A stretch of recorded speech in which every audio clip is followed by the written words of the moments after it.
ილია, გამარჯობა უპირველეს ყოვლისა. გამარჯობა. ცოტა დაგვიანებით, მაგრამ მაინც გილოცავ უმაგრეს მიღწევას, ძალიან გაგვახარე. პირველი ქართველი UFC ჩემპიონია. ამ ფრაზის თქმით, მართლა არასდროს დავიღლები ალბათ, მაგრამ მაინტერესებს შენ ეს ფრაზა რო გესმის, აი რაზე ფიქრობ და რა ემოცია? მანუ პირველ რიგში სიამაყით ვივსები, როცა ეგ ფრაზა მესმის, სიმართლე გითხრა, არ მინდა რომ მოგატყუოთ, არასდროს არ ყოფილა ჩემს გონებაში ის მომენტი, რომ მაინც მე მინდა რომ ვიყო პირველი ქართველი UFC-ის ჩემპიონი, ან თუნდაც ესპანეთიდან, მაგრამ ის ფაქტი, რომ ესე მოხდა, რავი, სიამაყით მოვსებს და ძალიან მიხარია და მადლობას ვუხდი ყოველდღე ღმერთს იმისთვის, რომ იმის შანსი მომცა, რომ ეს მომენტები ვიცხოვრო. აი ამ ერთი თვის განმავლობაში უამრავი რაც კადრი ვნახეთ, ჯადოსნური მომენტები, აი როგორც ხვდებიან, დარწმუნებული ვარ, კიდევ უამრავი კადრი არის, რომელიც არ გვინახავს და უბრალოდ მაინტერესებს, აი ეს ერთი თვე რო ავიღოთ, ხო? და ერთი მომენტი რო მოირჩიო, ხო, რაც შენთვის ყველაზე ესეთი მნიშვნელოვანი და დასამახსოვრებელი იყო. ერთ-ერთი ყველაზე ისეთი შთამბეჭდავი მომენტი ჩემთვის პიროვნულად იყო, რომ უკვე იმის შესაძლებლობა მქონდა, რომ სახლში მივსულიყავი, დამჯდარიყავი და ჩემი ოცნება გადახვევით მენახა, ეს რაღაც წარმოუდგენელი ფაქტი იყო, ხო იცი რომ უკვე ბავშვობიდან გააქვს ოცნება რომ გახდე მსოფლიო ჩემპიონი, დღეს უკვე შემიძლია დავждე და ამას უყურო გამეორებით. სასწაული ფაქტი იყო ჩემთვის პირადად, რომ ვაუ. მაგიტომ მე ყოველთვის ვიძახი, რომ ამ ცხოვრებას შეუძლებელი არაფერი არ არის, მთავარია გწამდეს, მთავარია იშრომო მაგისთვის, ეჭვი არასდროს არ შეგეპაროს. შეიძლება კი არა ბევრი შეიტანს კიდევაც ეჭვს, რომ დაგინახონ, სულ ამას ვიძახი.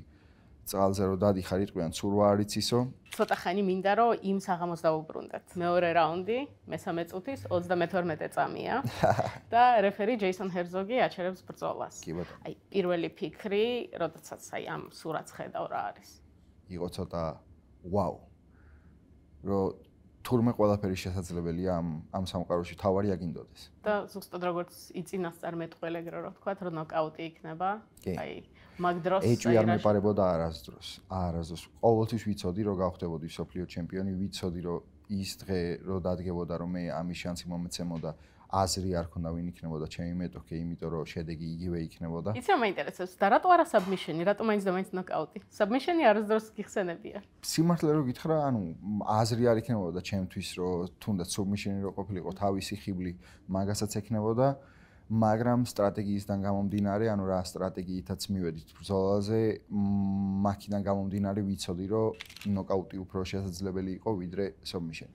გრძელი კომბინაციები იყო, სტრატეგიის ნაწილი და მაინტერესებს, აი რამ განაპირობა გადაწყვეტილებად და აი კიდე რამე კონტექსტი და ასპექტები ხო არ იყო ამ სტრატეგიის, რაც შეიძლება რომ გაგვიზიარო. ანუ სტრატეგია ბრძოლაში ზუსტადაც ეგ იყო, რომ გრძელი კომბინაციები რო გამეკეთებინა, ის ვიცოდით, რომ ვოლკანოვსკი ბევრს მოძრაობდა ოქტაგონში, ანუ ძალიან იცვლიდა ხან მარჯვნივ დადიო და ხან მარცხნივ, მაგას ვიცოდით რომ გააკეთებდა, მაგრამ ისიც ვიცოდით რომ ერთ მომენტში გაჩერდებოდა იმისთვის რომ დარტყმები რომ შეგვეცვალა, ხო? სულ ხო არ იმე, ხო? დარბიხარ და ერთ მომენტში ჩერდები რომ ძლიერი კომბინაცია რო გააკეთო. ჩვენ ვიცოდით რომ მაგას გააკეთებდა და გრძელი კომბინაციები რატო? იმიტომ რომ როცა ერთს ან ორ დარტყმას როცა უშვებ ბუნებრივი ინსტინქტი არის ადამიანის, რომ თავი დაიცოს თან მებრძოლის.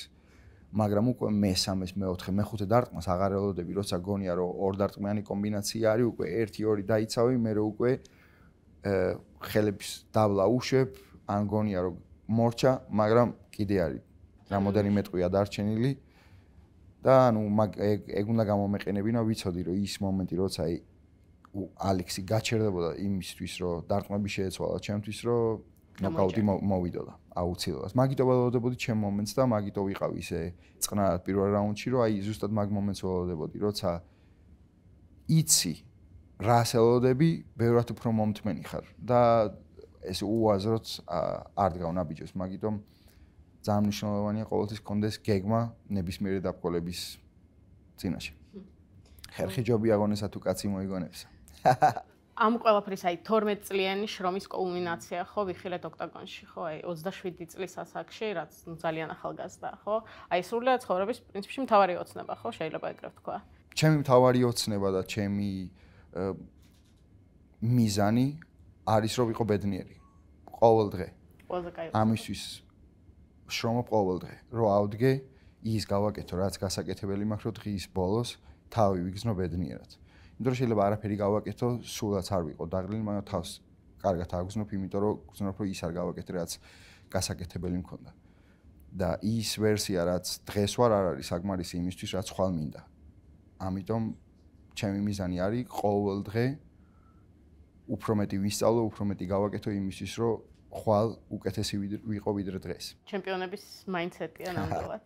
მაგრამ ისე ბედნიერი ხარ? ძალიან ბედნიერი. ძალიან ბედნიერი. ჩემთვის პირადად, აი ზოგჯერ ბრძოლაზე უფრო საინტერესო კემპიც არის, ხო? და აი შენი საჩემპიონო კემპი 1 დეკემბერს დაიწყო და ზოგადად მომისმენია მებრძოლებისგან, რომ აი პირველი საჩემპიონო კემპი მაინც სხვა შეგრძნებაა და აი რამდენი დაცვაც არ უნდა გქონდეს კამრის, იმ შეგრძნებასთან რაღაც ანუ ახლოსაც ვერავითარი ვერ მიდი. ჩემს ტრეინინგ კამპებში ხო კი არის ის რთული მომენტები, მაგრამ მაინც იმ დასკვნამდე მივდივარ, რომ ბრძოლობ ჩემი ოცნებების ასრულებისთვის, ხო? და არ არის არანაირი ძნელი მომენტი, რომ პოზიტიურად რო არ მივიღო, იმიტომ რომ ყველა იმ რთულ მომენტს და ყველა იმ დაბკოლებას, რომელიც გადავიარე და გადავლახე ჩემს ცხოვრებაში, შექმნა ის ადამიანი, ვინც ვარ დღეს. და ეხლა ეს შემდეგი ოცნება რა იქნება? შემდეგი ახლო ოცნება აუცილებლად იქნება, რომ ბერნაბეუ ალბათ. კი, რომ UFC ჩამოვიყვანო სანტიაგო ბერნაბეუზე. ოპონენტი უკვე დაახლოებით წარმოგიდგენია ვინმე? შენ ვის ხედავ? სანტა კლაუზე რო შემეძლოს ჩემი კარტა რო დაუწერო, სავარაუდოდ კონორ მაკგრეგორს მოვითხოვდი, იმიტომ რომ კონორი წარმოადგენს MMA-ს და მინდა რომ ანუ უკვე გადავიდეს ანუ MMA მომავალ თაობაზე, იმიტომ რომ კონორამ მოვიდა, თავის საქმე გააკეთა, სპორტი სხვა დონეზე აიყვანა და ეხა უკვე მოვიდა დრო იმისი, რომ ძველები წავიდნენ და ახლები მოვიდნენ. ამ ძველი თაობიდან შენი აზრით GOAT-ი ვინ არის? ანუ ძნელი შეკითხვა არის, იმიტომ რომ ვერ წაართმევ ვერც ერთს რაც გააკეთე, ხო იცი? ყველა ინდივიდუალურად ბევრი და დიდი რაღაცები გააკეთეს, თუნდაც კონორამ, ჯონ ჯონს, თუნდაც ხაბიბმა სპორტი გააცნეს ხალხს სხვადასხვა ქვეყნებში, თუ ხაბიბმა თავის მუსულმანურ სამყაროში, კონორამ მთლიან ევროპაში, ამერიკაშიც რა მსოფლიოს ირგვლივ. რავი, მე პირადად ყველას ძალიან დიდ პატივს ვცემ და ყველას ადგილი არის ლეგენდარულ სიაში. გერმანიაში დაბადებული ბიჭი რუსთავიდან, რომელიც ესპანეთში აღმოჩნდა და დღეს არის UFC-ის ჩემპიონი. შენი ისტორია, ჩემი აზრით, ამ ყველა გადასარევი მიღწევების მიუხედავად და 15 გამარჯვების მიუხედავად, ახლა დაიწყო. აი, თითქოს ესეთი შეგრძნებაა. და მაგიტომაც მინდა რომ ეკითხვა ზუსტად დღეს დაგისვა, რომ აი, როგორი იქნება ილია თოფურიას მემკვიდრეობა. საინტერესო. და იმედია რომ როგორც ინსპირაცია და мотиваცია გამოვადგები მომავალ თაობას, ანუ ჩემი მიზანი სიმართლე გითხრა, მოგატყუებ რო გითხრა, რომ არის რომ მე დავარჩე როგორც ლეგენდა და ღმერთს როგორც უნდა ისე, თავარია რომ როცა გამიხსენებენ და ჩემზე როცა ილაპარაკონ და მომიხსენიონ როგორც მომთმენი, მოსიყვარულე, მეოცნებე და მშრომელი ადამიანი. დარწმუნებული ვარ, რომ ეს ყველაფერი გამოჩნდება ასე თუ ისე შენს ფილმშიც, ხო? და ესეც უნდა ვკითხო, იმიტომ რომ ყველას ძალიან აინტერესებს. აი, დაახლოებით როდის შეიძლება ველოდოთ? ზაფხულში გამოვა უკვე და ანუ ყველა იმაში გამოვა. სინემა.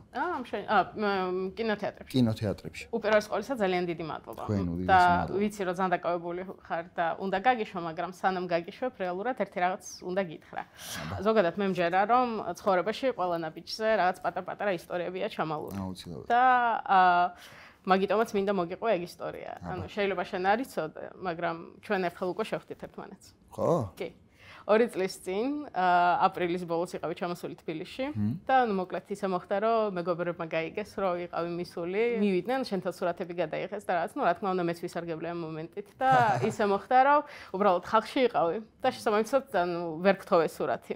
იმიტომ რომ მომერიდა, მაგრამ ხელი ჩამოგერთმი და გითხარი მჯერა რომ ერთ დღეს ჩემპიონი გახდები. შემოგევლი უდიდესი. 2 წელი გავიდა შენ ხარ UFC-ის ჩემპიონი. მე სურათი კი არ მქონდა, მაგრამ ახლა ანუ შენს წინაშე ვივარ და სურათიც და ვიდეოც. ინტერვიუს გადავიღეთ. არაფერი არ ხდება შემთხვევით. უდიდესი მადლობა. მადლობა შენ. და ბოლოს არ გაგიშვებ ისე რომ არ კითხო დღევანდელ მატჩზე. ის ფაქტი რომ გავა ამდენი ადამიანის წინაშე და გავიზიარებ ჩემს გამარჯვებას, სიხარულით მავსებს. მეორე ის რომ ძალიან მნიშვნელოვანი მატჩი არის საქართველოს ფეხბურთისთვის, ხალხისთვის, ფანებისთვის. და რავი, ისტორიული მომენტი არის, როგორც ვახსენე ეს წეგან, არაფერი არ ხდება დამთხვევით ის ფაქტი, რომ მე დღეს მას უნდა დავესწრო, კიდევ ერთხელ არ მაძლევს იმის შანსს, რომ ეჭვი შემეპაროსო დღეს გავიმარჯვებთ აუცილებლად. ჩვენი უღრმესი მადლობა ილია, წარმატებები შენ. მადლობა დიდი.